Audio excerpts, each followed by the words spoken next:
भारतनि संबिजिराव 80 सिदुलाव हाबबाय जेब्ला 80 सिदुलाव जायगा मोनो भारतनि 22टा राव बे रावजों समान अधिकार बर' रावा एसामिस बेंगली तामिल गासिबो तेलुगु मालायालम बयजोंबो समान समान जोंनि रावा समान मोनथाय मोनो आरो बेनिखायनो बेयाव आसामाव बर' बिजोङा आरो बर' रावा रावनिबो गाहायाव गैया आरो बेखायनो जों आसामखौ खावलायदों जे जोंनि बर' रावा दिनै अफिसियेल राव हिसाबै फोसावजानांगोन आरो बे नङाब्ला दिनै जोङो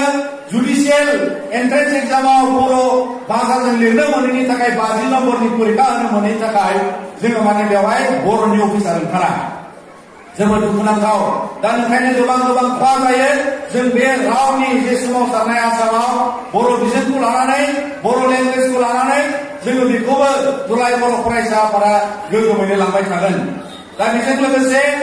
मोनसे राजनितिनि जे मोनसे जोंनि थासारि जोंनि राजनिति अधिकारनि जे मोनदांथि गोबाव समनिफ्राय जोङो जि आन्दोलनखौ नुबाय दिनै गोबां मुंख्लं जानायनि उनाव दिनैसिमबो जोंनि जे सोमावसारनाया दाबो जोबा जाबाय दा बेनि थाखाय दा बड'लेण्ड सोमावसारनायनि जे थासारियाव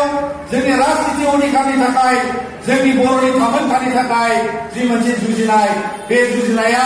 दिनैसिमबो टेबोलाव दं आरो बे जुजिनाया दिनैसिमबो सावरायजानाय मोनसे थासारियाव दङ दा बेखायनो जोङो बे खौरांखौ होनो हायो जे दुलाय बर' फरायसा आफादजों लोगोसे एनडिएफबि प्रग्रेसिभ आरो बेवहाय पिपल जयेन्ट एक्सन कमिटि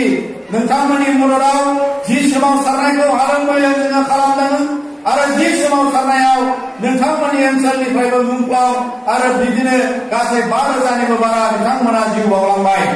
आरो बिनि थाखायनो बे मोनसे आद्रा मिजिं बे मोनसे जोंनि गेदेर मिजिं आरो बे गेदेर मिजिंखौ जोङो थाबैनो भारत सरकारा जोंनि थाखाय माबा मोनसे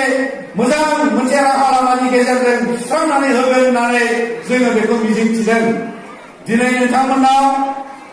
आलासि फैनो गोनाङा गाहाय नेहाथारिमोन बिथांमोना दिल्लीयाव दाखालिनिफ्राय दंहैयो बेबादि मोनसे भारत सरकारजों सावरायनाय सोलिगासिनो दङ जे बर'नि जेंनाखौ जोबथा महर लाहोनो थाखाय बिथांमोना सावरायनायाव बाहागो लानो थांदों आरो बिनिखायनो बिथांनि बदलै आं बेयाव नोंथांमोननि ओनसोलाव सफैदों दा दिनै बे मोनसे